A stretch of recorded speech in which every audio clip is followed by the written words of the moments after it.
Years ago, this line echoed to the heavy freight that serviced the coalfields and quarries of Nottinghamshire and Derbyshire, now silent since 1968. Part of the line as far as the A38 is now the Midland Railway Butterley, a heritage railway, more of this later. Much of the other half has been obliterated and is now the A610. Hello and welcome back. I'm Tim, the hirsute one is Ruby, and together we are the Owl.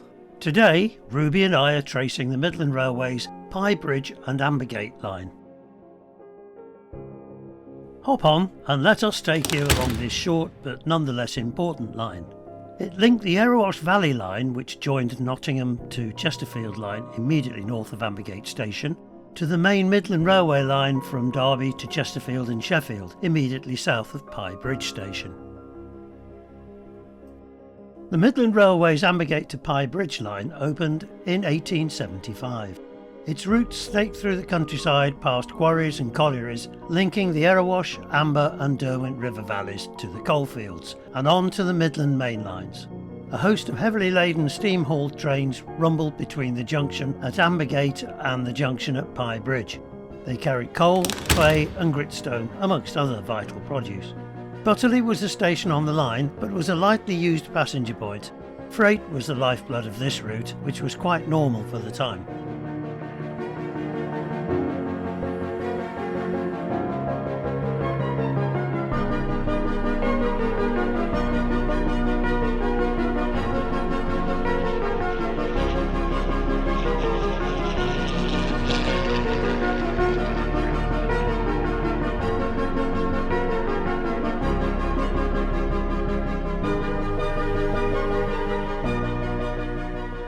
This footpath, going under the line, was once the Cromford Canal, which couldn't compete against the railway and, as a direct result, it closed. It closed commercially in 1944, although a short stretch to Langley Mill remained open until 1962. Now, between the junction with the Erewash Valley line towards Butterley Reservoir and onto the A38, the Midland Railway Butterley runs heritage train trips. A rebuilt typical Midland Railway station now occupies the site where the original Butterley station once stood, although the buildings came from Whitwell in North Derbyshire.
One of the locomotives on the line is British Railways Sulzer Class 44, number 44004, or as I remember her, D4 Great Gable.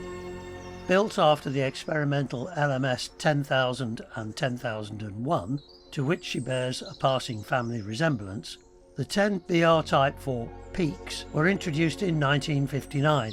The class grew to 193 members, which had several improvements, which delineated them into class 44, 45 and 46.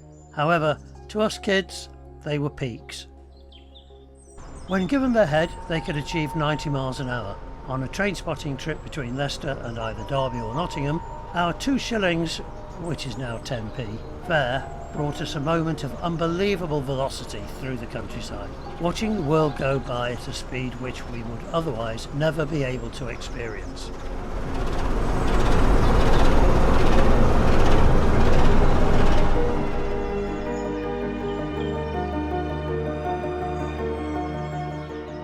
And here is a shot of me working my fingers to the bone in an effort to bring you this epic.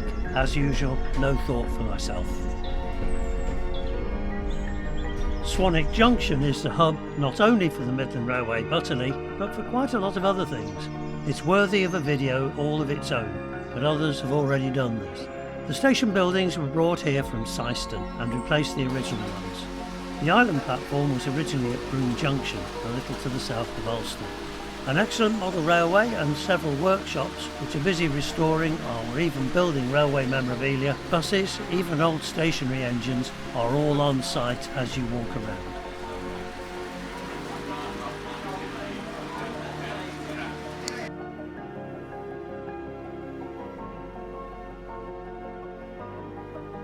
The ubiquitous Class 08 diesel shunter is on site and still being used for its original purpose, shunting. Another exhibit of major interest is the Golden Valley Light Railway, a short remnant of an extensive 2-foot gauge industrial railway which used to serve the Butterley Company, and over 20 mines, quarries and ironworks between Hammersmith and Ironville. Trains hauled by both steam and diesel engines give the public rides on weekends during the season. The Butterley Company was a huge commercial undertaking in Derbyshire, which supplied steel for the Arch at St Pancras Station in London, the Spinnaker Tower in Portsmouth and the Falkirk Wheel, to name only three. It was founded by William Jessup and Benjamin Outram in 1790 and survived in some form or another until 2009. Its history is well worth a delve.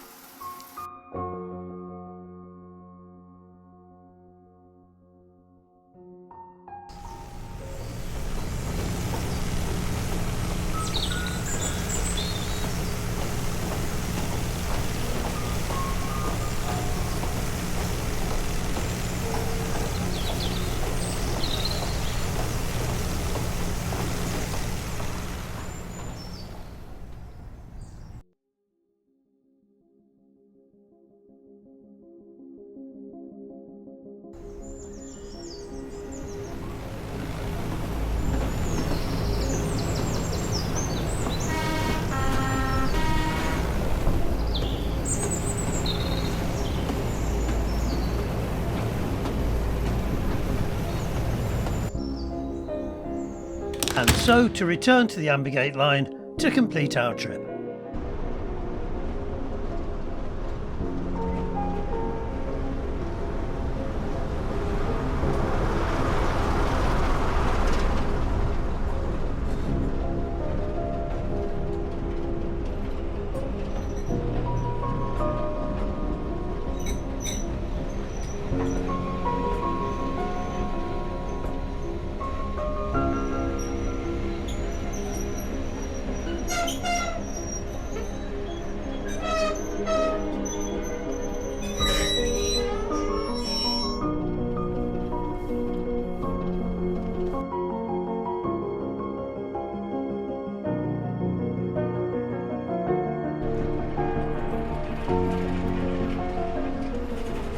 At the Ironville Junction, our engine changes ends and we head for Hammersmith, the one in Derbyshire, not the London one.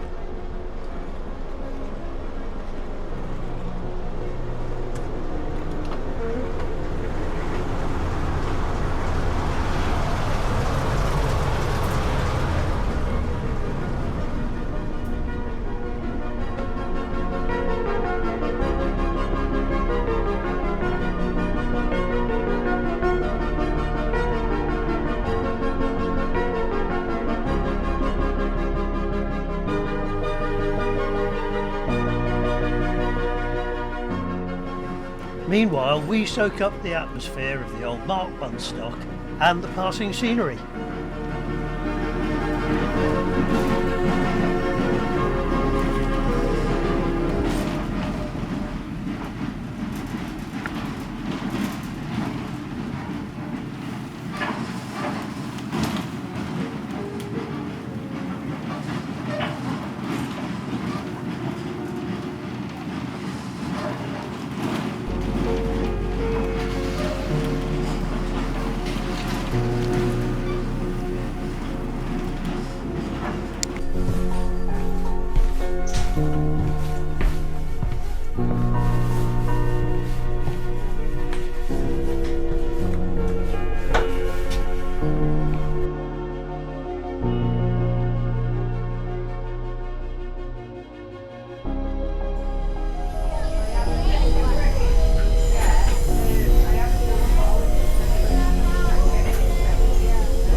This is the point, on our left, where the line meets the A38 embankment, which is where the railway now ends.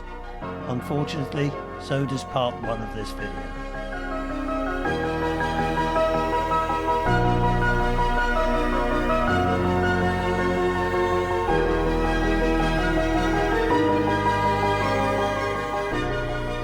Therefore, Ruby and I must take our leave of you. We still have part 2 to work on, so take care of yourself, and we hope to catch you later.